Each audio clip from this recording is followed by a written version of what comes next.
I am here. Why? Because I am ready to start my work for the nation. Mga pamana ng pagbabago. Ito ang legasiya ni Pangulong Rodrigo Roa Duterte, o mas kilala sa tawag na Tatay Digong, ang ika-16 na presidente ng Republika ng Pilipinas.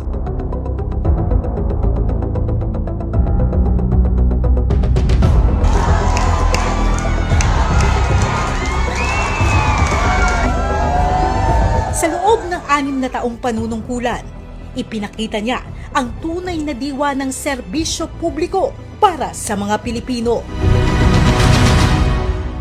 Nilabanan ng droga at korupsyon sa gobyerno. Hindi natinag sa mga kalamidad at sakuna.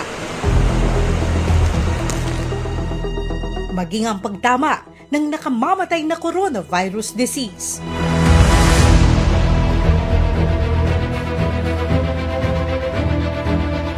Sa kabila ng maraming pagsubok,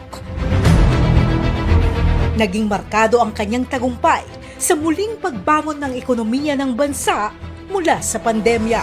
We will overcome this pandemic and come out stronger and better as a nation. Namayagpag ang maraming proyektong pang-infrastruktura.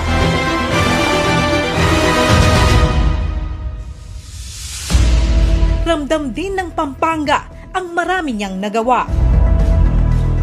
Isa si Tatay Digong sa unang nangamusta sa kalagayan ng mga kabalen nang tumama ang 6.1 magnitude na lindol noong 2019. What could have been the proximate cause?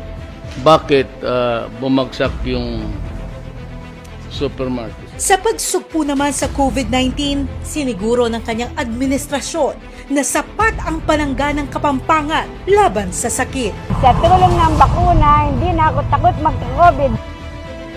Bumuhos ang mga ayuda para sa mga displaced workers na Kapampangan. Tupad na tupad talaga yung binigay na tupad sa amin.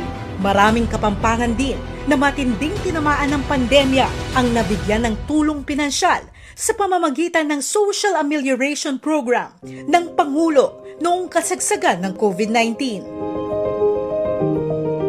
Hindi rin napag-iwanan ng mga magsasaka sa lalawigan. Sa suporta naman sa probinsya ng Pampanga bilang next megalopolis, ibinuhos ni Pangulong Duterte ang maraming proyekto at programa sa lalawigan. Itinayo sa Pampanga ang state-of-the-art facility ng new passenger terminal ng Clark International Airport sa tulong ng Build Project ng Administrasyong Duterte na kasalukuyan ng pinakikinabangan ng milyong-milyong Pilipino at dayuhang lumalapag sa bansa. Sa ngayon, nasa mahigit kalahating milyong pasahero na ang nakapagbiyahe sa tulong ng mga domestic at international flights ng terminal.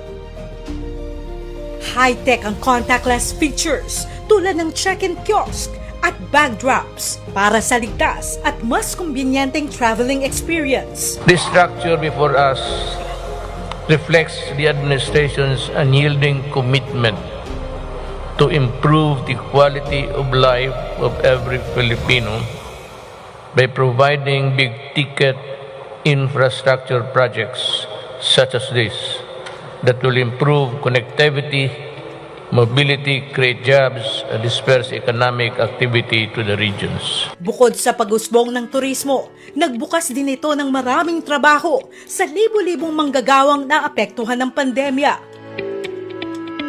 Dahil naman sa patuloy na pag-asenso ng gitnang Luzon at bilang sagot na rin sa traffic sa Maynila, itinatayo na rin ngayon ang 54-kilometer Malolos-Clark Railway o PNR Clark Phase 2 project. Bahagi ito ng 147-kilometer North-South Railway Project ni Pangulong Duterte para makonekta ang Clark International Airport sa Maynila at Calamba City sa taong 2025. A rail facility, reducing travel time Airport Express service will reduce travel time from Makati to Clark from more than 2 hours by land. You will only be traveling 55 minutes. May 6 na station mula Kalumpit, Apalit, City of San Fernando, Angeles City, Clark at Clark International Airport. Natiyak na magpapabilis sa biyahe at magbibigay ng hanap buhay sa maraming Pilipino. Sa tulong din ng Duterte administration, malapit nang matapos ang multi-billion bypass road project sa probinsya. Tinawag itong Pampanga Southern Bypass Road Project na magkokonekta sa bayan ng Santo Tomas, Buagua, Minalin, Sasmuat at Lubao para maresolba ang matagal ng problema sa kalsada sa mga major thoroughfares at highways sa Pampanga. Sa tulong ng pamahalaang Duterte, mas pinalakas ang mga healthcare facilities sa probinsya.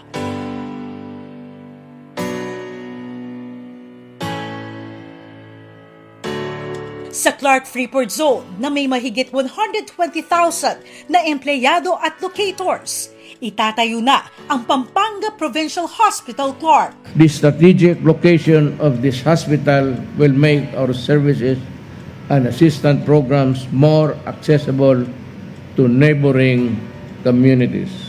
Governor Pineda will long be you will be remembered by your mga kababayan mo for this.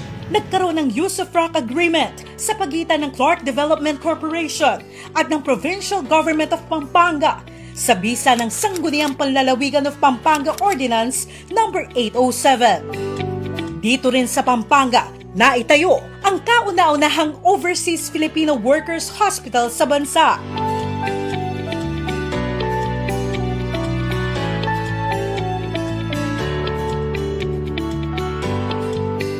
Sa tulong ng Bloomberry Foundation, PAGCOR, Department of Labor and Employment, at Provincial Government ng Pampanga. Ito ang napakalaking handog ng legacy ng ating Pangulo para sa mga OFW. Hindi lamang sa Pampanga, kundi sa buong Pilipinas. Ang 7 palapag na ospital ay dinisenyo para may matakbuhan ng mga OFW at kanilang pamilya sa oras ng pangangailangan. The best yung yung mga proyekto lalo na sa aming mga OFW. Sa Kuwait, solid kami. Solid kami to 30 doon. We are very thankful that this hospital was established for all of us. Ilan lang ito sa napakaraming ayuda at biyayang ipinagkaloob ng Administrasyong Duterte sa probinsyang Kapampangan. Salamat, Duterte! Salamat, Digong. Digong, you're the best. Thank you, Duterte. Salamat, Digong! Thank you, Maribig! Nandito lang po kayo lagi sa puso namin. We love you, Duterte! Tatanawin po naming malaking utang na loob ang lahat ng tulong na naibigay ninyo sa mga Kapampangan.